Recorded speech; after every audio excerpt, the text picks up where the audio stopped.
Hey hello everyone, this is Ritu and welcome to study more knowledge. तो कैसे हैं आप सभी लोग? उम्मीद है अच्छे होंगे और तैयारी भी आपकी अच्छे से हो रही होगी।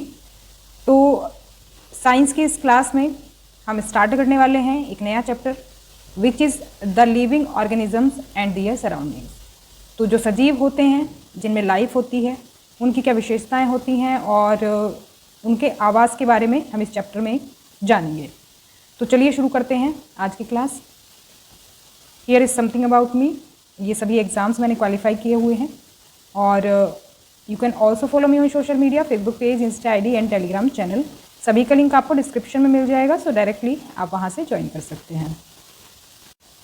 तो इस चैप्टर में बेसिकली बात करेंगे जो लिविंग बीइंग हैं उनके हैबिटेट कौन से हैं, किस तरह से रहते हैं और किस तरह से एडेप्टेशन उनमें होता है, और कई सारी चीज़ें हैं जो कि हम इस चैप्टर में समझेंगे सजीवों के बारे में, इंक्लूडिंग ह्यूमंस। तो सबसे पहले शुरुआत करते हैं इसके थोड़े से इंट्रोडक्शन से।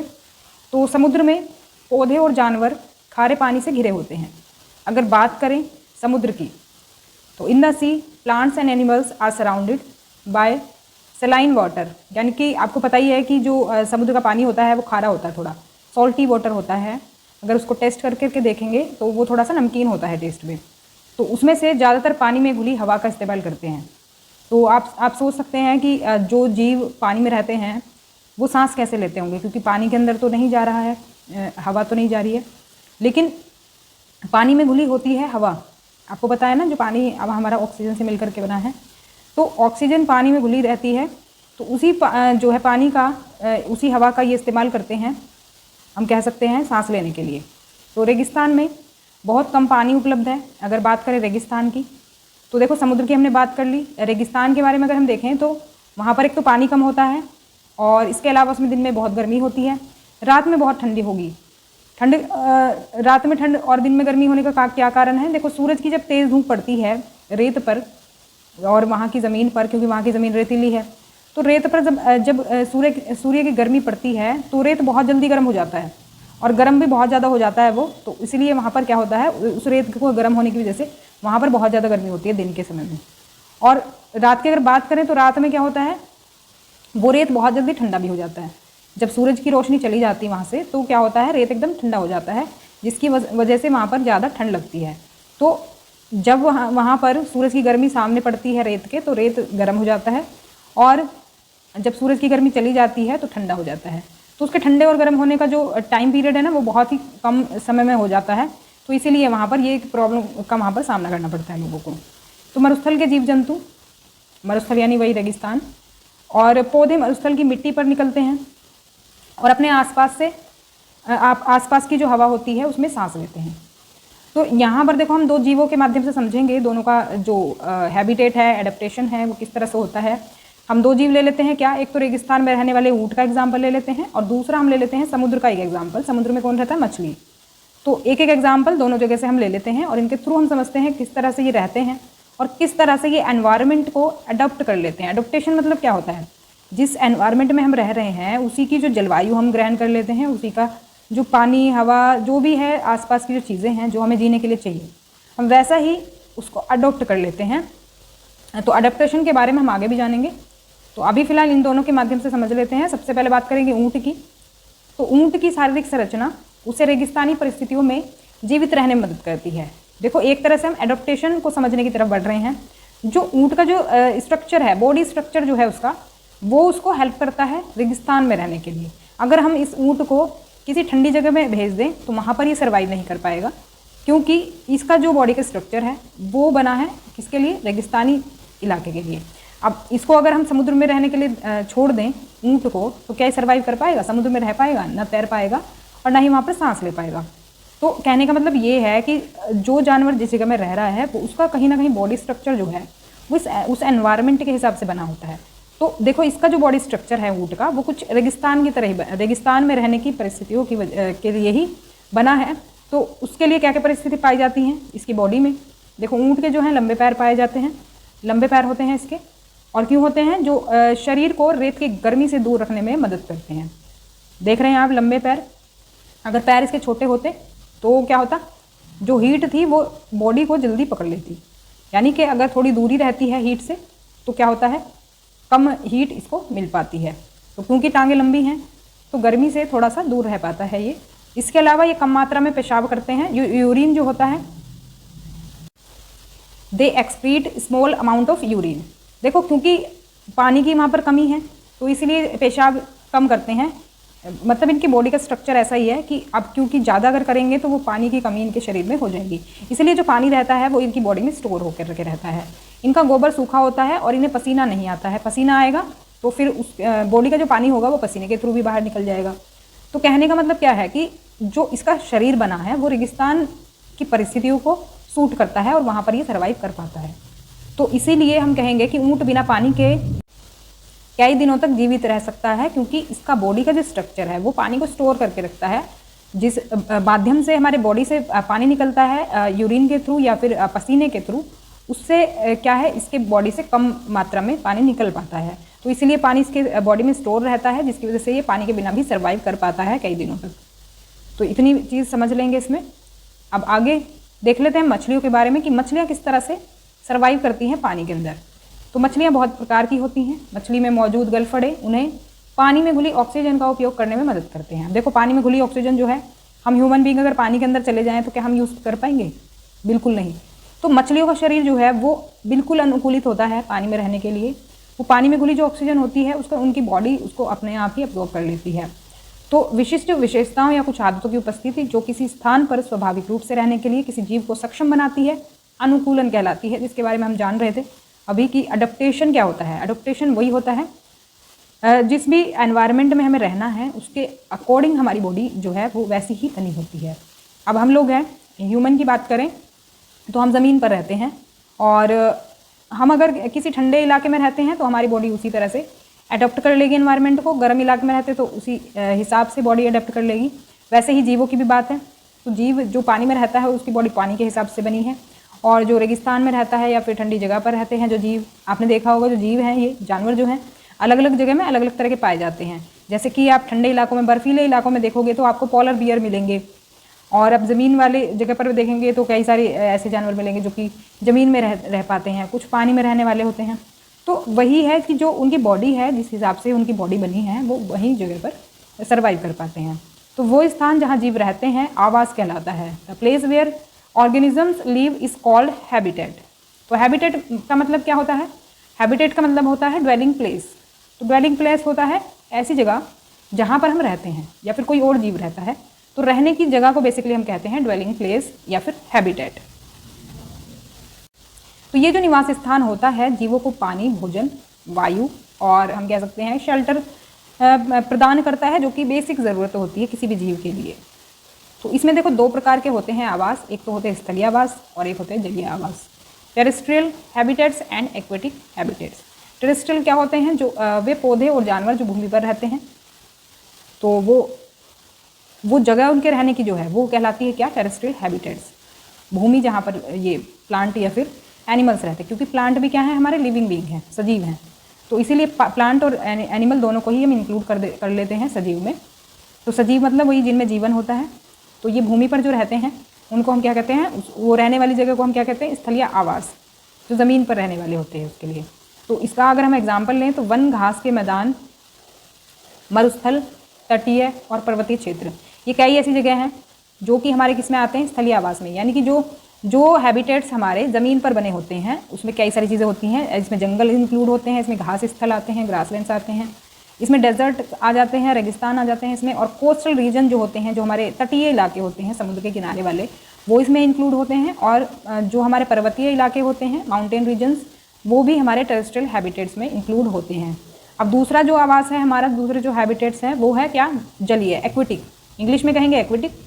तो पौधे और जानवर जो पानी में रहते हैं उनका जो आवास होता है उसको हम कहते हैं क्या? जलीय आवास, एक्वेटिक हैबिटेट्स। इसमें जो एग्जाम्पल हैं वो कुछ एग्जाम्पल ले लेते हैं, जैसे कि जो लेक्स हैं, रिवर्स हैं, ओशंस हैं, ये सब शामिल हैं हमारे क्या? एक्वेटिक हैबिटेट्स में, जो कि हमारे जलीय आवास होते हैं पौधे या फिर जानवरों के लिए। यहाँ पर एक चीज़ को और समझ लेते हैं, जैसे कि अपने परिवेश में होने वाले परिवर्तनों के साथ सामंजस्य स्थापित करने के लिए कुछ जीवों में थोड़े समय के लिए परिवर्तन हो सकते हैं। जैसे कि एग्जाम्पल अगर हम लें, मान लो कि हम प्लेन्स में रहते हैं, मैदानी क्षेत्र में रहते हैं, मैदानी क्षेत्र कौन सा है, जैसे कि आप बात करें यूपी और ये जो आपका मध्य प्रदेश वाला इलाका है, तो ये क्या है, प्लेन्स वाला एरिया है ये, मध्य प्रदेश, यूपी, बिहार। तो यहाँ पर क्या मैदानी क्षेत्र है। तो अगर आप मैदानी क्षेत्र में रहते हैं और अचानक से आप क्या करेंगे, ऊंचे पर्वतीय क्षेत्र में चले जाएंगे, मान लो आप हिमालय वाले रीजन में चले गए जहाँ पर पर्वत हैं ऊंचे ऊंचे, तो वहाँ पर अगर आप जाएंगे तो आपको सांस लेने में दिक्कत होगी और थोड़ी सी एक्सरसाइज में दिक्कत हो सकती है, चलने ऊपर चढ़ने और उतरने में आपके पैर दर्द कर सकते हैं, क्योंकि आपको उसकी आदत नहीं है। तो पहाड़ पर हमें क्या करना होगा, तेज गति से सांस लेना होगा, तीव्र गति से सांस लेना होगा, जैसे कि हम नॉर्मली लेते हैं वैसे नहीं ले पाएंगे। तेज क्यों सांस लेना होगा, क्योंकि हमें घुटन सी महसूस होगी, हमें सांस नहीं आएगा। तो कुछ दिनों बाद क्या होगा, हमारा शरीर पर्वतीय क्षेत्र के वातावरण के प्रति अपने आप को ढाल लेगा, क्योंकि हमें उसकी पहले तो आदत नहीं थी, लेकिन मान लो अगर हम हफ्ते 10 दिन या 15 दिन जितने भी दिन वहाँ पर रहेंगे, तो फिर हमें धीरे धीरे क्या होगा, उसकी आदत हो जाएगी। तो उसमें ये जो अल्प अवधि में किसी एक जीव के शरीर में होने वाला जो परिवर्तन होता है, इसको हम कहते हैं पर्यानुकूलन। अगर हम इंग्लिश में बात करें तो एक्लाइमेटाइजेशन होता है ये, जो कि शॉर्ट टर्म के लिए कोई अनुकूलन होता है। अगर तो इसको हम देखो अनुकूलन वो वाला अनुकूलन से कंपेयर नहीं कर सकते। जो ये अनुकूलन है ये तो वो है जो कि जैसे मान लो ऊँट को हम पानी में नहीं भेज सकते, वो पानी के लिए उसका शरीर नहीं बना है, वैसे ही मछली रेगिस्तान में नहीं रह सकती, तो वो क्या कहलाता है, हमारा अनुकूलन कहलाता है। लेकिन पर्यानुकूलन क्या कहलाता है, जो शॉर्ट टर्म के लिए जो परिवर्तन होते हैं छोटे छोटे। तो डिफरेंस ध्यान रखना है, हो सकता है आपको स्टेटमेंट में पूछ लिया जाए ये। आगे बढ़ते हैं, अब देख लेते हैं आवास के घटक कौन कौन से हैं, कंपोनेंट्स ऑफ हैबिटेट। तो देखो इसके दो घटक होते हैं, जैविक घटक और अजैविक घटक। इनके बारे में पहले भी आप जान चुके होंगे। तो अजैविक जो जैविक घटक होते हैं उसमें बेसिकली हमारी सजीव चीज़ें आती हैं जो जिनमें की लाइफ होती है, तो जैविक इसलिए कहा जाता है इनको। तो इसमें हमारे पौधे और जानवर शामिल हैं। अब पौधे और जानवर के अलावा जो भी चीज़ें होती हैं वो होती हैं हमारी अजैविक घटक। तो इसमें सभी निर्जीव चीज़ें होती हैं जो कि जिनमें की लाइफ नहीं होती है और जो जिनमें मूवमेंट नहीं होता है, जैसे कि निर्जीव चीज़ें चट्टानें, मिट्टी, हवा, पानी। तो ये जो चीज़ें हमारी निर्जीव हैं और ये अजैविक घटक में आती हैं। तो अजैविक घटक जो होते हैं वो जीवित जीवों के लिए महत्वपूर्ण होते हैं। तो पॉइंट ध्यान रखना, भले ही अजैविक हों लेकिन जैविक जो घटक हैं उनके लिए ज़रूरी हैं। जैसे पौधे और जानवर हो गए या फिर हम हो गए, तो हमारे लिए क्या है, ये भी चीज़ें ज़रूरी हैं जो अजैविक हैं, जैसे कि वायु हो गई, जल हो गया, प्रकाश हो गया, ऊष्मा हो गया। तो ये सभी जो हैं हमारे पौधों की, जंतुओं की या फिर ह्यूमन बीइंग की वृद्धि के लिए महत्वपूर्ण होते हैं। इनके बिना वृद्धि और विकास संभव नहीं है। अब बात कर लेते हैं कुछ टेरेस्ट्रियल हैबिटेट की, क्योंकि हमने अभी पीछे देखा था कि कुछ स्थलीय आवास होते हैं और कुछ होते हैं जलीय आवास। तो इनमें एग्जाम्पल के थ्रू हम समझ लेते हैं। तो एक तो होता है हमारा स्थलीय में डेजर्ट। तो डेजर्ट जो है इसके बारे में सबसे पहले देख लेते हैं। तो यहाँ पर दिन में जो भीषण गर्मी पड़ती है उससे बचने के लिए जानवर रेत में गहरे गड्ढे में रहते हैं। तो देखो ये क्या करते हैं, गर्मी से बचने के लिए गहरे गड्ढे बना लेते हैं जिसमें कि रहते हैं ये। तो इसमें कौन कौन से जानवर, मतलब जैसे कि चूहे हो गए, सांप हो गए, इस तरह के जानवर जो होते हैं वो रात में ठंड होने पर ही बाहर निकलते हैं। दिन में गर्मी में छिपे रहते हैं अंदर रेत के अंदर गहराई में, और रात में निकलते हैं क्योंकि रात में ठंडा इनको मिलता है। तो मरुस्थलीय पौधे वाष्पोत्सर्जन के माध्यम से बहुत कम पानी खोते हैं। तो जैसे कि वहाँ पर जानवर होते हैं वैसे ही पौधे भी होते हैं। तो क्योंकि पौधों के माध्यम से आपको पता है ये पत्तियों के थ्रू जो है पानी निकल जाता है और वाष्पोत्सर्जन की क्रिया होती है, लेकिन वहाँ पर क्या होता है, ये बहुत कम पानी निकलता है पौधों से। वाष्पोत्सर्जन की जो क्रिया होती है उसके थ्रू, ट्रांसपिरेशन के थ्रू होता है ना, पत्तियों से पानी निकलता है। तो इसमें होता क्या है कि मरुस्थलीय पौधों में पत्ती या तो होती ही नहीं है या तो फिर बहुत कम होती है, मतलब छोटी होती है। तो एक तरह से हम कह सकते हैं रीढ़ के रूप में होते हैं और पानी की कमी को कम करने में मदद मिलती है इससे। एग्जाम्पल अगर हम देखें तो कैक्टस आपने देखा होगा, थोड़ा सा कटीला होता है और इसमें बेसिकली हम कहेंगे कि तनों द्वारा प्रकाश संश्लेषण की क्रिया होती है। जैसे कि आमतौर पर क्या होता है, पत्तियों द्वारा होता है प्रकाश संश्लेषण, लेकिन वहाँ पर रेगिस्तानी पौधों में क्या है, वो जो पत्तियाँ होती हैं तनों के रूप में ही पाई जाती हैं। तो तना जो है एक मोटी परत से बना होता है और कैक्टस के जो ऊतक होते हैं उसे पानी बनाए रखने में मदद करता है। मोटी जो परत होती है इनकी वो पानी को सेव करके रखती है। तो अधिकांश मरुस्थलीय पौधों में जड़ें होती हैं जो पानी को अवशोषित करने के लिए मिट्टी में बहुत गहराई तक जाती हैं। देखो अगर किसी प्लांट में पानी की ज़रूरत होती भी है या उसकी पत्तियाँ होती हैं काफ़ी सारी, तो उनकी जड़ें क्या हैं, वो बहुत नीचे तक जाती हैं जिससे कि पानी जो है उनको मिल जाए। मिट्टी में बहुत गहराई तक जाती है। आपको पता ही है जब मिट्टी खोदते हैं तो पानी निकलता है काफ़ी गहराई में जा करके, जैसे कि हेड पंप से पहले पानी निकालते थे लोग और सबमर्सिबल के थ्रू भी निकालते हैं। तो वो कहाँ से निकालते हैं, गहराई से निकालते हैं ना। तो वैसे ही वो पानी ऑटोमेटिकली लेने के लिए पौधे क्या है, उनकी जड़ें मरुस्थलीय पौधों में काफ़ी लंबी गहराई तक नीचे जाती हैं। अब बात कर लेते हैं माउंटेन रीजन की। जो पर्वतीय इलाके होते हैं उसमें किस तरह से जो एनवायरनमेंट होता है वो मिलता है। तो ये आवास जो है आमतौर पर बहुत ठंडे और हवा वाले होते हैं, और कुछ क्षेत्रों में सर्दियों में हिमपात हो सकता है, मतलब जो बर्फ़ गिरती है उसको ही हिमपात कहा जाता है। और पर्वतीय क्षेत्रों में बड़ी संख्या में पौधे और जानवर रहते हैं। तो ऐसा नहीं है कि वहाँ पर ठंड पड़ती है तो जानवर नहीं मिलेंगे, वो वहाँ पर उसके हिसाब से जानवर मिलेंगे। उनका जो बॉडी होगा उसी हिसाब से होगा, मोटे फर वहाँ पर मिलेंगे, मोटी चमड़ी मिलेगी जो जानवर होंगे उनकी। तो पेड़ कैसे होते हैं वहाँ पर? आमतौर पर शंकु के आकार के होते हैं। कोन शेप्ड प्लांट्स वहाँ पर मिलेंगे आपको, ट्रीज़ मिलेंगे हैविंग स्लोपिंग ब्रांचेस, और ढलान वाले मिलेंगी शाखाएँ। ढलान वाली क्यों होती हैं? जिससे कि जो बर्फ़ पड़ती है वो वहाँ से फिसल जाए। तो इनमें कुछ पेड़ों की पत्तियाँ सुई जैसी होती हैं, इससे बारिश का पानी और बर्फ़ आसानी से खिसकने में मदद मिलती है। क्योंकि देखो अगर बर्फ़ उन पर पड़ी रहेगी पेड़ों पर तो पेड़ गल जाएगा। तो इसीलिए वो ऐसा ही हम कह सकते हैं ऐसी ही शेप है पेड़ों की, जिसकी वजह से वो क्या है वहाँ के एनवायरनमेंट में सर्वाइव कर पाते हैं। तो इसी को तो कहते हैं एडॉप्टेशन।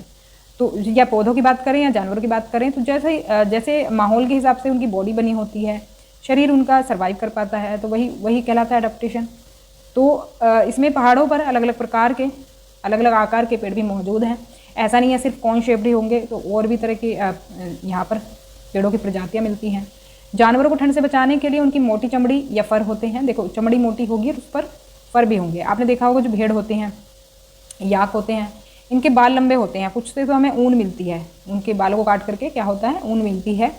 तो वो ऐसे ठंडे इलाकों में ही मिलते हैं। तो यहाँ पर हम कहेंगे कि याक जो है उसको गर्म रखने के लिए क्या होता है, उसके लंबे बाल होते हैं जो कि उसको ठंड से बचाता है, उसको कवर करके रखता है। हिम तेंदुए के पैर और पैर की उंगलियों सहित उसके शरीर पर मोटा फर होता है। हिम तेंदुए आपने देखे होंगे बर्फ़ में चलते हुए। और पहाड़ की चट्टानी ढलानों को चलाने के लिए पहाड़ी बकरी के मजबूत खुर होते हैं। तो पहाड़ी बकरी होती है चट्टानों पर चढ़ने के लिए, उसके मजबूत खुर मिलेंगे। ऐसा नहीं है सॉफ्ट होंगे तो फिर वो पहाड़ में सर्वाइव नहीं कर पाएंगे। तो जैसे जैसे हम पर्वतीय क्षेत्रों में ऊपर जाते हैं परिवेश बदलता है। तो ये भी क्वेश्चन पूछा जाता है। तो जैसे ही आप पर्वतीय क्षेत्रों में ऊपर बढ़ेंगे, ऊंचाई पर बढ़ेंगे, तो आपको अलग अलग वनस्पतियाँ मिलेंगी, अलग अलग प्रकार के जानवर मिलेंगे, और हम कहेंगे कि अलग अलग प्रकार के क्या होंगे वहाँ पर अनुकूलन देखने को मिलेंगे। क्योंकि देखो ऊपर जब हम जाते हैं तो टेम्परेचर माइनस में चला जाता है, तो टेम्परेचर घटता है जैसे ही, वैसे ही उसी के अकॉर्डिंग आपको पेड़ पौधे और जीव जंतु मिलेंगे। ध्यान रखेंगे इस पॉइंट को। अब बात कर लेते हैं ग्रासलैंड्स यानी कि घास के मैदानों की। तो शेर जंगल या घास के मैदान में रहता है और एक मजबूत जानवर है ये, जो हिरन जैसे जानवरों का शिकार करता है और मार सकता है उसको।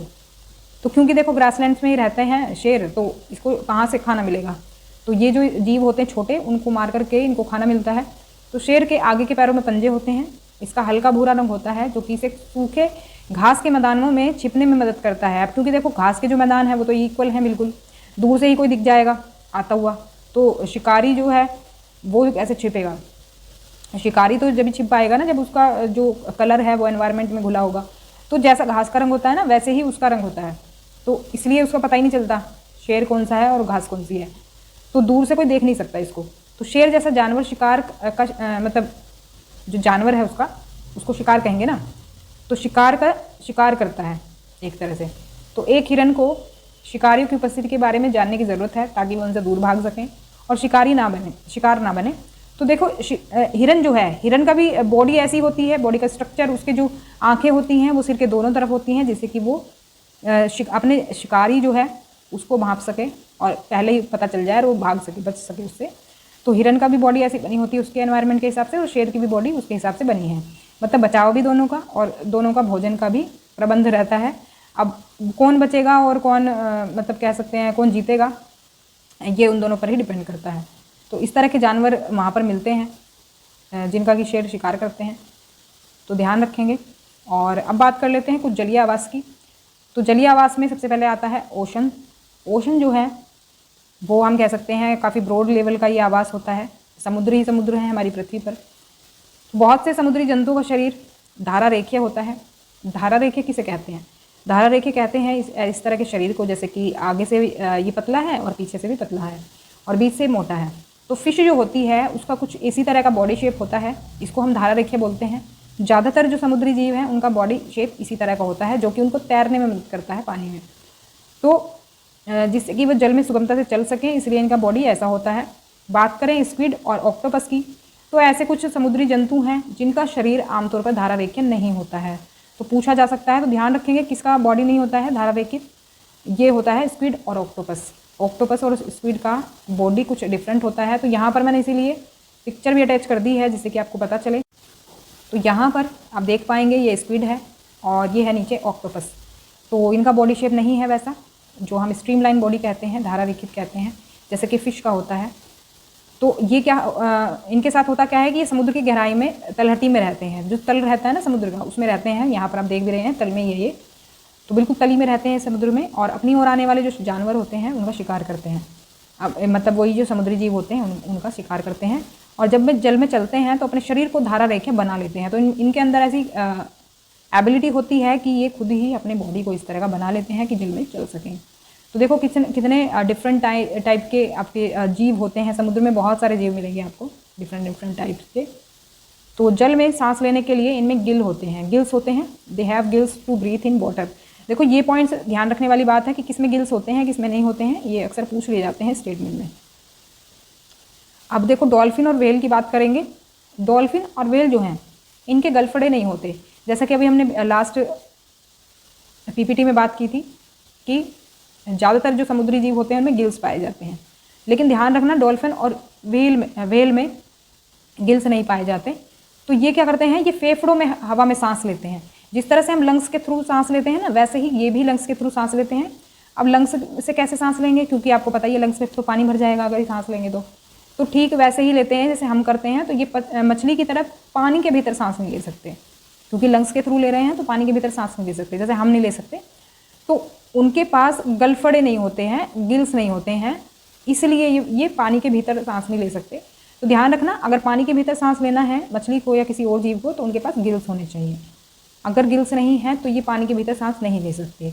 तो फिर कैसे लेते हैं सांस भाई, तो देख लेते हैं। तो ये सांस लेते हैं नोस्ट्रिल से या फिर ब्लो होल से। नोस्ट्रिल होती है जो नासिका छिद्र होते हैं, हमारे भी नोस्ट्रिल है, आप देख रहे हैं नाक में 2 छेद पाए जाते हैं, इन्हीं को नोस्ट्रिल बोलते हैं। और ब्लो होल कौन से होते हैं, ये वात छिद्र होते हैं। वात छिद्र ये देखो मैंने इसी वजह से पिक्चर लगाया, ये जो आप ऊपर देख रहे हैं होल इसमें, इसी को कहते हैं ब्लो होल। तो यहाँ पर ये डॉल्फिन है, ये डॉल्फिन के यहाँ पर ऊपर पाया जाता है, और ऐसे ही ये व्हेल में पाया जाता है। तो व्हेल आप देख रहे होंगे ये ऊपर की तरफ है, इसको बोलते हैं क्या, ब्लो होल। तो ब्लो होल और नोस्ट्रिल के थ्रू ये सांस लेते हैं। और आपने देखा होगा अक्सर ये पानी में ऊपर आपको ऐसे ऊपर से ऐसे आती हुई दिखेंगी। डॉल्फिन अक्सर ऊपर से छलांग लगाती हुई दिखेंगी, फिर पानी में जाएंगे, फिर ऊपर छलांग लगाएंगे, फिर पानी में जाएंगी। ऐसा क्यों करते हैं ये ऊपर आते हैं सांस लेने के लिए, क्योंकि पानी में सांस नहीं ले सकते। वैसे ही व्हेल को आप देखेंगे तो व्हेल भी ज़्यादातर आपको ऊपर दिखाई देगी। तो ऊपर आते हैं, फिर पानी के अंदर चले जाते हैं, फिर ऊपर आते हैं, फिर पानी के अंदर चले जाते हैं। तो ये एक तरह से ऊपर की परत में ही रहते हैं पानी में, क्योंकि इनको सांस लेने की बार बार ज़रूरत पड़ती है। तो सिर के ऊपरी हिस्से में ये छिद्र होते हैं, इनके सिर के ऊपर देख रहे होंगे। तो यहाँ से ये सांस लेते हैं और पानी से बाहर इनको आना होता है सांस लेने के लिए, तो ध्यान रखेंगे। अब बात कर लेते हैं पॉन्ड्स एंड लेक्स की, तालाब और झीलों की। तो कुछ पौधों की जड़ें जलाशय की तलहटी की मिट्टी में स्थिर रहती हैं। तलहटी होती है एक तरह से जो बॉटम होती है हमारी, किसी भी लेक की बात करें या तालाब की बात करें, जो बिल्कुल तल होता है उसको तलहटी कहते हैं। तो कुछ पौधों की जड़ें बिल्कुल तलहटी में जमी रहती हैं, बिल्कुल मतलब नीचे जमी रहेंगी। और स्थलीय पौधों में जड़ मिट्टी से जल और खनिज पोषकों के अवशोषण का महत्वपूर्ण काम करती हैं।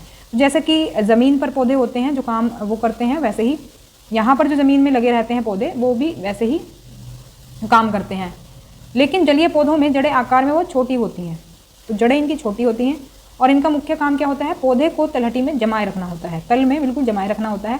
क्योंकि आपको पता ही है जो पानी है, पानी इनको उखाड़ सकता है, लेकिन इनका काम क्या है, तलहटी में इनको जमाए रखना, तल में जमाए रखना बिल्कुल। तो इन पौधों का तना लंबा होता है, खोखला होता है और हल्का होता है। तना जल की सतह तक वृद्धि करता है, जबकि पत्तियाँ और फूल जल की सतह पर प्लवन करते हैं। इसका मतलब क्या है कि ये तैरते हैं, पत्ती और फूल सतह पर तैरते हैं, बाकी जड़ जो है इनकी जमी रहती है तल में। तो कुछ जलीय पौधे जल में पूर्ण रूप में डूबे रहते हैं, कुछ मतलब पौधे ऐसे होते हैं बिल्कुल पानी में ही डूबे रहते हैं और सर्वाइव करते रहते हैं, क्योंकि पानी में ही रहने के लिए उनका बॉडी, उनका जो स्ट्रक्चर है वो अनुकूलित होता है। तो ऐसे पौधों के सभी भाग जल में वृद्धि कर लेते हैं और इनमें से कुछ पौधों की पत्तियाँ संकरी और पतले रिबन की तरह होती हैं। तो ये बहते जल में सरलता से मुड़ जाती हैं। अगर देखो ऐसे नहीं होंगे ये पौधे तो जल में बह जाएंगे तो टिक ही नहीं पाएंगे पानी में। तो कुछ अन्य जलमग्न पौधों में पत्तियां बहुत अधिक विभाजित होती हैं, जिससे जल इनके बीच से बहता रहता है और पत्तियों को क्षति नहीं होती है। तो मतलब इनका बॉडी पौधों का जो स्ट्रक्चर होता है वो बिल्कुल कुछ इस तरह का होता है। देखो जैसे आप ज़मीन पर पेड़ देखते हैं ना, छोटे छोटे पत्ते वाले, ऐसे नहीं होते हैं इनके पत्ते, इनके कुछ पतले पतले से होते हैं। तो जो पानी भी आता है ना तो वो बीच से बह जाता है, तो पत्तियों को भी कोई नुकसान नहीं होता, पौधे को कोई नुकसान नहीं होता। तो कुछ इस तरह का स्ट्रक्चर इनका बना रहता है। तो यहाँ पर भी आप देखेंगे, देखो ये तो ज़मीन से उगने वाले हैं पौधे जो कि तली में बिल्कुल जमे हुए हैं। देखो यहाँ पे पानी है ना, पानी की सतह ये है, लेकिन कुछ पौधे ऐसे हैं जो पानी के अंदर सर्वाइव कर पा रहे हैं। देखो ये रहे, और देखो पतले से हैं, इनकी आप टहनी देखोगे तो बिल्कुल पतले हैं, पत्तियाँ बिल्कुल पतली हैं इनकी। तो इससे होता क्या है, पानी अगर तेज़ गति से बहेगा ना तो इस पौधे को कोई नुकसान नहीं पहुँचेगा। अगर चौड़ी पत्तियाँ होती तो ख़राब हो जाती। वैसे ही कुछ पौधे ऐसे हैं जो कि पानी में ही तैरते रहते हैं, ऊपर ही ऊपर। तो कुछ ये ऊपर ही ऊपर हैं। ऐसे आपने देखा होगा जो सिंगाड़ा होता है, सिंगाड़े का पेड़, सिंगाड़े की जो बेल होती है वो आपने देखा होगा, उसकी जड़ें जो हैं वो पानी के अंदर ऐसे ही मिलती हैं। तो ऊपर ही ऊपर वो सर्वाइव कर जाता है, पानी के ऊपर ही सतह पर भी वो तैरता रहता है उसका पौधा। तो मेंढक के बारे में देख लेते हैं। जो जीव रहते हैं इसमें तालाब और झीलों में, मेंढक आमतौर पर तालाब में पाया जाने वाला एक जंतु है और ये तालाब के जल और स्थल दोनों पर रह सकता है। मतलब कि ये पानी में भी रह सकता है और ज़मीन पर भी रह सकता है। तो इसके पीछे के जो पैर होते हैं लंबे और मजबूत होते हैं, जो कि छलांग लगाने और शिकार पकड़ने में सहायता इनकी करते हैं। तो इनके जो पीछे के पैर होते हैं, जाल युक्त उंगलियां होती हैं इसमें, जो इन्हें तैरने में हेल्प करती है। अब देखो कुछ विशेषताएं देख लेते हैं सजीवों की, कि कैसे हमें पता चलेगा कि ये सजीव है, इसमें जीवन है, लाइफ है। अब क्योंकि देखो पौधों की विशेषता भी ऐसी हैं और मनुष्यों की या फिर जीवों की विशेषताएं कुछ ऐसी हैं जो उन्हें जीवित दर्शाती हैं। यानी कि हम ये कहेंगे कि वो कुछ ऐसे लक्षण होते हैं जिनके आधार पर हम कह सकते हैं कि हाँ ये सजीव है। तो ऐसे ही कुछ लक्षण हम इसमें देख लेते हैं, कुछ कैरेक्टरिस्टिक्स देख लेते हैं जिनसे हम कह सकते हैं किसी को भी ये सजीव है। तो वृद्धि एक विशेषता है। Growth is a characteristic differentiating the living from non living. तो नॉन लिविंग से क्या चीज़ है जो अलग बनाती है सजीव को? नॉन लिविंग से कौन सी ऐसी चीज़ है जो लिविंग को अलग बनाती है? तो ये वृद्धि है। अब आप एक ईंट का टुकड़ा ले लो, ईंट का टुकड़ा या फिर मेज़ ले लो। तो मेज़ को अगर आप रख देंगे साल 2 साल के लिए, तो क्या उसके लंबाई या चौड़ाई में बढ़ोतरी होगी? तो बिल्कुल नहीं होगी। ऐसे ही और चीज़ों को ले लो जिनमें जीवन नहीं है, तो वो भी नहीं बढ़ेंगी। आपके घर का कोई सामान ले लो, नहीं बढ़ेगा। लेकिन अगर कोई बच्चा है और वो जैसे आज पैदा हुआ है, तो अगर आप 1 महीने बाद उसको देखेंगे, 6 महीने बाद देखेंगे, 1 साल बाद देखेंगे या फिर 20-30 साल बाद देखेंगे, तो वो क्या होगा, उसमें डिफरेंस आपको दिखेगा। 1 साल बाद वो थोड़ा सा मूवमेंट स्टार्ट करेगा, बैठना स्टार्ट करेगा। फिर 2-3 साल में वो क्या करेगा, चलना शुरू करेगा। उसके बाद फिर उसका जो बाल्यावस्था होगी उसमें अलग अलग स्टेजेस पर वो अलग अलग चीज़ें सीखता है। फिर उसके बाद फाइनली वो अडल्ट बन जाता है, पूरा जो मानव है वो तैयार हो जाता है। वैसे ही जीव भी होते हैं, जीव के अंदर भी कुछ इस तरह से ही वृद्धि करने की क्षमता होती है। तो हम बढ़ते हैं क्योंकि हमारे शरीर के अंदर की कोशिकाएं अपने आपके शरीर के अंदर बढ़ती हैं और बढ़ती हैं, तो वो बढ़ती रहती हैं, ग्रो करती रहती हैं। तो इसी को हम कहते हैं क्या, वृद्धि। जो हम आज एक बच्चे से कल एक अडल्ट बन जाते हैं, वही क्या है, एक वृद्धि की विशेषता है। तो इसीलिए हम कह सकते हैं कि क्या सजीव की एक विशेषता क्या है, वृद्धि है। आगे बढ़ते हैं। दूसरी क्या विशेषता है सजीवों की, लिविंग बींग्स की, कि वो प्रजनन करते हैं, रिप्रोड्यूस करते हैं। रिप्रोड्यूस करना क्या होता है? देखो जो कोई भी जीव है, जैसे हम मनुष्य भी हैं, तो वो अपनी तरह का प्रजनन या उत्पादन करते हैं। तो अब जो मानव है वो मानव जैसा जीव पैदा करता है। अब जैसे कोई मान लो शेर है, शेर अगर बच्चे पैदा करेगा, शेरनी करेगी, वैसे तो शेर तो नहीं करेगा, लेकिन शेरनी अगर बच्चे पैदा करेगी तो क्या करेगी, वो शेरनी ही बनेगी, शेरनी या शेर बनेगा जो उसका बच्चा होगा, बिल्ली या कुत्ता तो नहीं बनेगा। तो इसका मतलब क्या है कि वो अपनी ही तरह का प्रजनन करते हैं, अपनी ही तरह का रिप्रोडक्शन करते हैं। जैसे कि मानव है, मानव भी मानव का ही बच्चा पैदा करेगा। वैसे ही जैसे कि चूहा चूहे का बच्चा पैदा करेगा, तो चूहे से बिल्ली का बच्चा तो होगा नहीं। तो इसी तरह से क्या होता है, हम कह सकते हैं कि जो भी जीव है, और इसी तरह से पौधों में भी लागू होता है। पौधे में भी अगर हम चना लगाएंगे तो चने का पौधा ही उगेगा, उससे टमाटर का तो उगेगा नहीं। तो अपनी ही जाति के लोगों को क्या करते हैं, वो प्रजनन करते हैं, जो सजीव होते हैं। तो इसी तरह से हम समझ सकते हैं पौधे भी कुछ इस तरह से ही करते हैं। तो अधिकांश जो पौधे हमने देखे हैं वो बीज के थ्रू रिप्रोडक्शन करते हैं। बीज अगर हम बोएंगे तो पौधा बन जाएगा। इसके अलावा पौधे और अलग तरीके से भी रिप्रोडक्शन करते हैं, जैसे कि उनके कायिक भागों से हम प्रजनन कर सकते हैं। जैसे कि आलू है, आलू का हमें बीज लगाने की ज़रूरत नहीं है, आलू का कलिका वाला भाग अगर आप लगा देंगे, जैसे कोई आपने देखा होगा कुछ आलू जो पुराने हो जाते हैं उनसे हरे रंग के जो अंकुर हैं वो निकलने लगते हैं।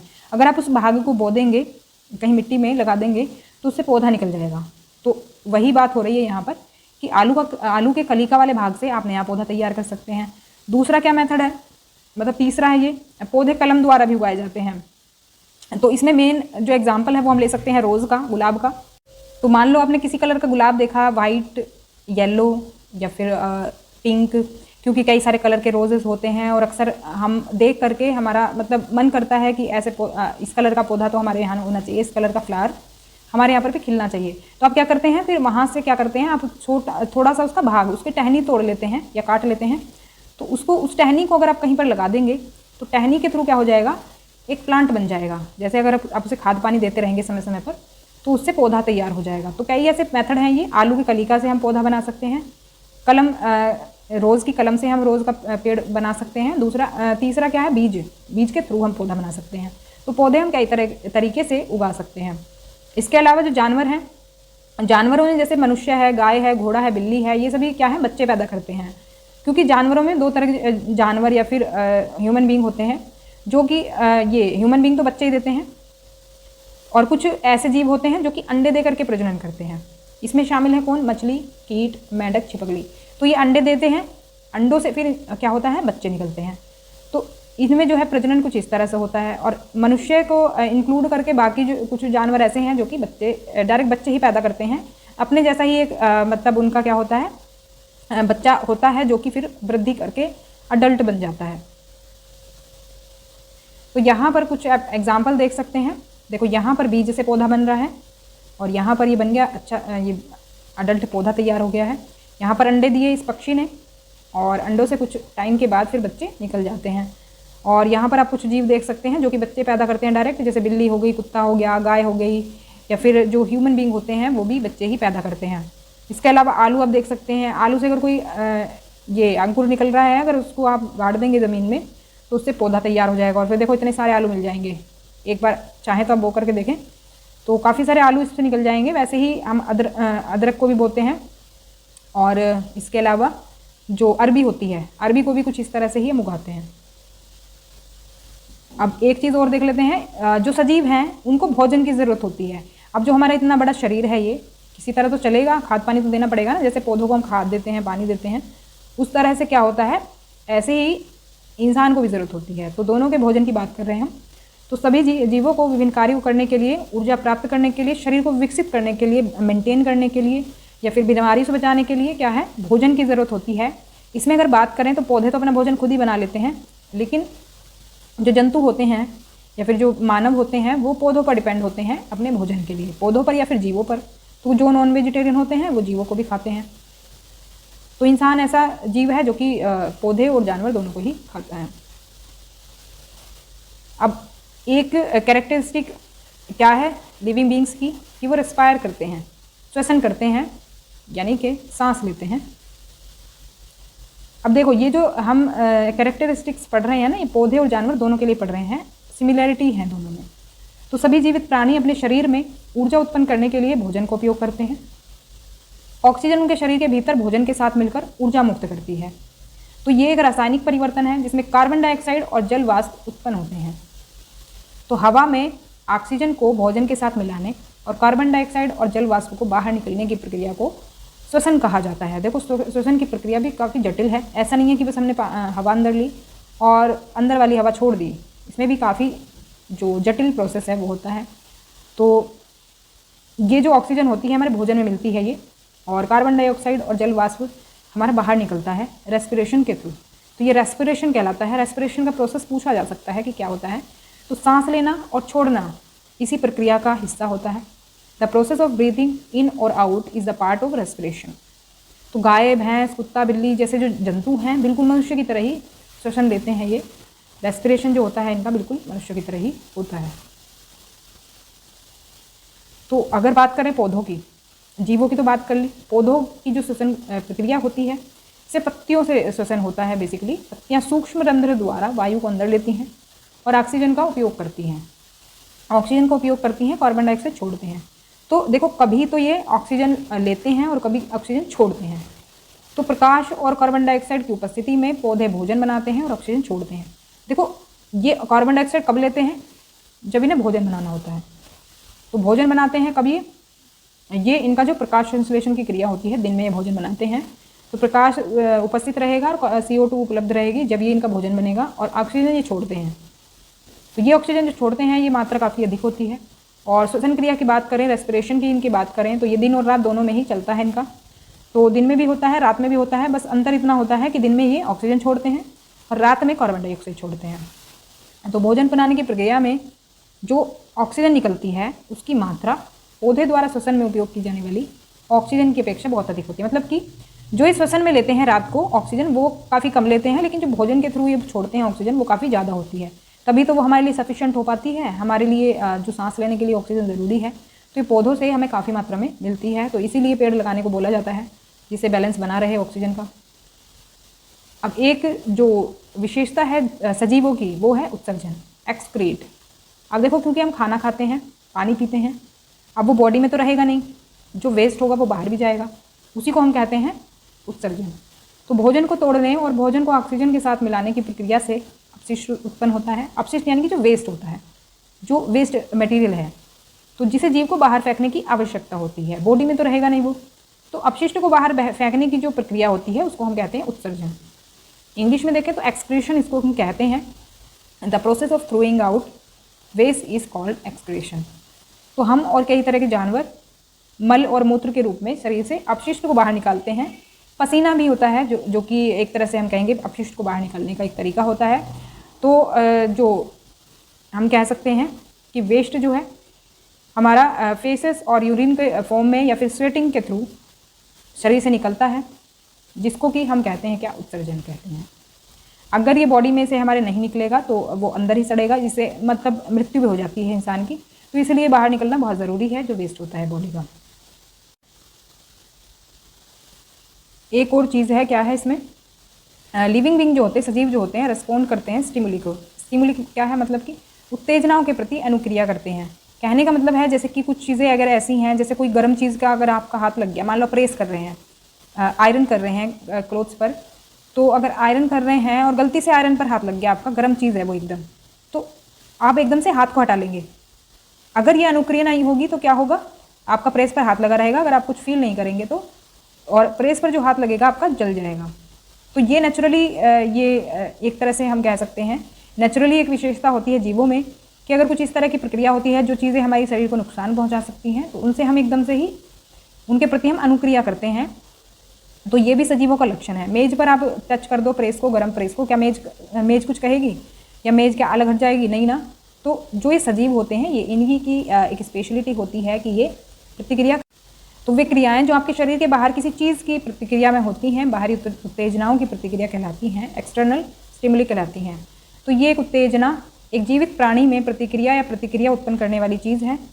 तो हम कई तरह से कह सकते हैं कि उत्तेजना हमारे शरीर में हो जाती है, जैसे कि तापमान से हो सकती है। अगर मान लो किसी गर्म चीज़ को हमने टच कर दिया, ठंडी चीज़ को टच कर दिया, तब हो सकती है। प्रकाश से हो सकती है, रोशनी से। देखो आप अगर बहुत तेज़ अगर लाइट आपकी आँखों पर पड़े तो एकदम से आपकी आंखें बंद हो जाती हैं, या फिर आप चेहरा दूसरी तरफ कर लेंगे। तो क्या हुआ, ये एक तरह से प्रतिक्रिया हुई जल से। जल अगर ठंडा है या गर्म है तो उससे भी प्रतिक्रिया करेंगे आप। ध्वनि है, तेज अगर आवाज़ है तो उससे भी दिक्कत आपको हो सकती है। टच है किसी का, देखो टच का तो मैंने बताया ही था, जो गर्म चीज़ अगर आप टच करेंगे तो एकदम से आपका हाथ क्या करेगा। या फिर देखो आपने देखा होगा अगर बिजली वाला कोई तार आप टच कर लेते हैं, करंट आपको लग जाता है, करंट लगते ही क्या होता है, एकदम से आप हट जाएंगे, दूर हट जाएंगे। ऐसा तो नहीं है ना, उसको टच करते ही रहेंगे बार बार। तो एकदम से क्या हुआ, वो प्रतिक्रिया हो गई। और कुछ केमिकल्स होते हैं ऐसे जिनसे आप प्रतिक्रिया कर सकते हैं। तो ये एक तरह से क्या है, ये उद्दीपन कहलाते हैं। ये उद्दीपन होते हैं जिनका क्या है, सजीव क्या है, जिनके प्रति अनुक्रिया करते हैं। तो उदाहरण अगर हम एक पौधे का भी ले सकते हैं, छुई का पौधा आपने सुना होगा, टच मी नॉट प्लांट होता है ये, इंग्लिश में कहते हैं इसे touch me not plant, don't touch me. तो इसे पसंद नहीं है किसी का टच। तो अगर देखो इसको आपने टच किया तो इसके पत्ते बंद हो जाएंगे और गिर जाएंगे, मतलब ऐसे हो जाएंगे, झुक जाएंगे बिल्कुल। ऐसा लगता है जैसे कि बेचारे को कितनी दिक्कत हो रही है इसको टच करने से। तो इसीलिए, और उसको बच्चे और ज़्यादा टच करते हैं। आप भी अगर बचपन में आपने अगर देखा होगा ऐसा पौधा तो आपने ज़रूर किया होगा 100%, क्योंकि मुझे खुद भी याद है। तो बहुत अच्छा लगता था, उसको फिर बार बार टच करते थे कि देखें भाई सारे और पूरे पौधे पर भी हाथ लगा देते थे कभी कभी, वो पूरा ही बेचारा ऐसा हो जाता था कि पता नहीं इसका क्या कर दिया किसी ने, तो उसको बिल्कुल भी टच पसंद नहीं किसी का। तो वो उसको क्या कहलाते हैं, अनुक्रिया करते हैं, पौधे भी अनुक्रिया करते हैं। तो पत्तियां स्पर्श के प्रति संवेदनशील होती हैं, इसलिए वो किसी इस तरह की हो जाती हैं। तो वैसे ही जीवों में भी होता है, सजीवों में, मतलब मनुष्यों में और बाकी जीवों में भी। तो इन सभी चीज़ों से क्या होता है, प्रतिक्रिया वो करते हैं, जो इसमें मैंने एग्जाम्पल आपको दिए हैं। इसके अलावा जीवित जीव जो हैं वो गति भी करते हैं, जैसे कुत्ते, बिल्ली, घोड़े, ये सभी क्या हैं, दौड़ते हैं, चलते हैं। पक्षी और कई कीड़े उड़ते हैं, सांप रेंगते हैं। और पौधे जो है एक स्थान पर स्थिर रहते हैं। लेकिन आप सोचेंगे कि अब पौधे तो स्थिर रहते हैं, फिर कैसे मूवमेंट करते हैं? तो मूवमेंट इसमें दूसरी तरह का होता है। मूवमेंट किस तरह का होता है इसमें? जो पानी है, देखो पानी और जो खनिज लवण होते हैं वो जड़ों से तने में जाते हैं, तो कहीं ना कहीं क्या होता है, उसमें गति हो रही है, जो कि कुछ हमें दिखाई नहीं देती। और देखो वृद्धि होती है, पौधे की वृद्धि होती है, आज छोटा पौधा है तो कल बड़ा हो जाएगा। तो वो कहीं ना कहीं क्या है, वो गति है, जो कि उनमें हम सामने से नहीं देख पाते हैं। अब इंसान और जीव तो हैं जो वो चलते हुए दिखेंगे, हमें प्रतिक्रिया करते हुए दिखेंगे, लेकिन पौधों में दिखाई नहीं देता है। वो एक तरह से साइलेंट मोड में होता रहता है काम उसमें।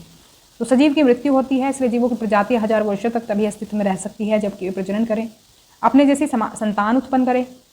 इसलिए सजीव की प्रजाति तभी अस्तित्व में रहती है जब उसके सदस्यों में प्रजनन होता है। यानी रिप्रोडक्शन जो है बहुत ज़रूरी चीज़ है, और वो चाहे मनुष्य हो या कोई और जीव हो, अगर वो रिप्रोडक्शन नहीं करेगा तो उसकी प्रजाति आने वाले वक्त में क्या होगी, खत्म हो जाएगी। तो इसीलिए रिप्रोडक्शन होना बहुत ज़रूरी है जीवों में, अगर हम उस प्रजाति को अस्तित्व में देखना चाहते हैं। तो कुछ हमने पक्षियों के बारे में, जीवों के बारे में सुना होगा कि वो विलुप्त हो गई प्रजातियाँ, जैसे कि पहले डायनासोर होते थे, वो विलुप्त हो गए क्योंकि उनमें प्रजनन जो है वो नहीं हुआ आगे, तो उनकी प्रजाति खत्म हो गई। तो ऐसे ही, तो अगर हम किसी प्रजाति को आगे बढ़ते देखना चाहते हैं तो उसमें प्रजनन होना बहुत ज़रूरी है। रिप्रोडक्शन अगर उसमें नहीं होगा तो फिर आगे हम उसे नहीं देख पाएंगे। तो इसमें इतना ही, बाकी कुछ क्वेश्चंस देख लेते हैं। तो पौधों की कुछ विशेषताएं दी हुई हैं, इनके आधार पर हमें बताना है कि कौन सी जो विशेषता है वो मरुस्थलीय पौधों में पाई जाती है। तो सबसे पहली विशेषता क्या है, दी हुई है हमें, ब्रॉड एंड फ्लैट लीव्स। फिर है तने द्वारा प्रकाश संश्लेषण, जड़ों का बहुत गहराई तक पहुंचना, वाष्पोत्सर्जन द्वारा जल का बहुत कम पास होना, यानी कि लॉस बहुत कम होना पानी का। फिर है last, corn shaped plant with sloping branches. अब मरुस्थलीय पौधों की अगर स्पेशलिटी की बात करें तो ये पाई जाती हैं, कौन कौन सी इसमें? सेकंड ऑप्शन सही हो जाएगा, बी, सी और डी।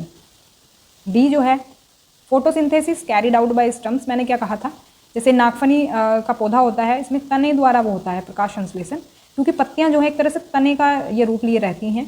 पत्तियां इसमें एग्जैक्ट नहीं होती, और पत्तियां जो हैं वो थोड़े छोटे आकार की होती हैं, तो इसलिए गलत हो जाएगा, क्योंकि ब्रॉड चौड़ी नहीं होती है पत्तियां, थोड़ा नैरो शेप होती हैं, थोड़े सिमटी हुई होती हैं, और छोटी शेप होती है इनकी, ज़्यादा बड़ी नहीं होती पत्तियां। और रूट जो है बिल्कुल डीप में गई हुई होती हैं, जैसे बड़े पौधे होते हैं उनको पानी चाहिए होता है तो गहराई तक जाती हैं पानी के लिए। और क्योंकि देखो कांटेदार उनकी पत्तियां होती हैं या फिर तने का रूप ले रखती हैं, मोटा स्टम होता है, तो पानी का बहुत कम लॉस होता है इसमें। तो ये भी बात भी बिल्कुल सही है। कॉर्न शेप्ड प्लांट तो ये हमें माउंटेन रीजन में मिलते हैं, जिससे कि बर्फ़ फिसल जाए उनसे। स्लोपिंग ब्रांचेस उनकी होती हैं, तो ई भी नहीं होगा। तो अगर आप इसको एलिमिनेशन के थ्रू भी करते तो कर सकते थे, ईजी था क्वेश्चन। आगे बढ़ते हैं। नेक्स्ट क्वेश्चन है, व्हेल, शार्क, डॉल्फिन और मछली सभी जलीय जीव हैं। निम्न में से कौन सा कथन उनके श्वसन तंत्र का सही प्रकार से वर्णन करता है? तो इसमें हमारा जो करेक्ट आंसर हो जाएगा वो हो जाएगा option number 4, whale and dolphins breathe through lungs. तो मैंने बताया था, देखो ये हमारी तरह बिल्कुल लंग्स से सांस लेती हैं और बाहर आती हैं बार बार ये पानी से, जिससे कि सांस ले सकें। तो बार बार इनको आप बाहर देखेंगे पानी के बाहर आते हुए, तो पानी में क्योंकि ये सांस नहीं ले सकती। तो आगे बढ़ते हैं। हिरन के बारे में दिया हुआ है कथन और कारण दिया हुआ है। हिरन चारों तरफ खतरे को देख सकते हैं। हिरन की आंखें उसके सिर के दोनों ओर होती हैं। तो कथन और कारण सही है या नहीं ये बताना है, तो इसका आंसर हो जाएगा ऑप्शन नंबर 1। तो दोनों ही जो कथन और कारण हैं बिल्कुल सही हैं। हिरन चारों तरफ खतरे को देख सकते हैं क्योंकि हिरन की आंखें सिर के दोनों ओर होती हैं। तो व्याख्या भी सही है इसकी, और दोनों कथन और कारण दोनों सही भी हैं। पौधे में श्वसन के संदर्भ में कौन सा कथन सही है? ऑप्शन नंबर 3 इसमें सही हो जाएगा। श्वसन दिन और रात दोनों समय होता है। Respiration takes place both during day and night. तो मैंने बताया था श्वसन जो है पौधों में दिन और रात दोनों में होता है, दोनों टाइम में। लेकिन इसमें जो वो गैस छोड़ते हैं, जैसे कि दिन में ऑक्सीजन छोड़ते हैं और रात में कार्बन डाइऑक्साइड छोड़ते हैं, तो वो थोड़ा सा एक्सचेंज हो जाता है, वो ध्यान रखेंगे। बाकी श्वसन दिन और रात दोनों में होता है। दिन में इनमें प्रकाश संश्लेषण की प्रक्रिया होती है और रात में नहीं होती है। नेक्स्ट क्वेश्चन है, निम्न में से कौन सा कथन पौधों में प्रकाश संश्लेषण और श्वसन के संदर्भ में सही है? तो इसमें देखो ऑप्शन नंबर 3 सही हो जाएगा। श्वसन रात और दिन दोनों में होता है, जबकि प्रकाश संश्लेषण केवल दिन के समय होता है। तो बात बिल्कुल सही है। प्रकाश संश्लेषण इसलिए दिन में होता है क्योंकि प्रकाश भी चाहिए होता है उसके लिए, और रात में क्योंकि प्रकाश नहीं होता है तो इसलिए ये पॉसिबल नहीं है। तो 3 ऑप्शन जो है बिल्कुल सही हमारा हो जाएगा। तो वीडियो आपको कैसी लगी कमेंट करके ज़रूर बताएं। पसंद आई हो तो लाइक कर दें और शेयर कर दें और सब्सक्राइब कर लें चैनल को, जिससे कि आपको आगे के नोटिफिकेशन मिलते रहें। मिलते हैं नेक्स्ट क्लास में, तब तक के लिए stay connected and keep watching study more knowledge. Thanks for watching.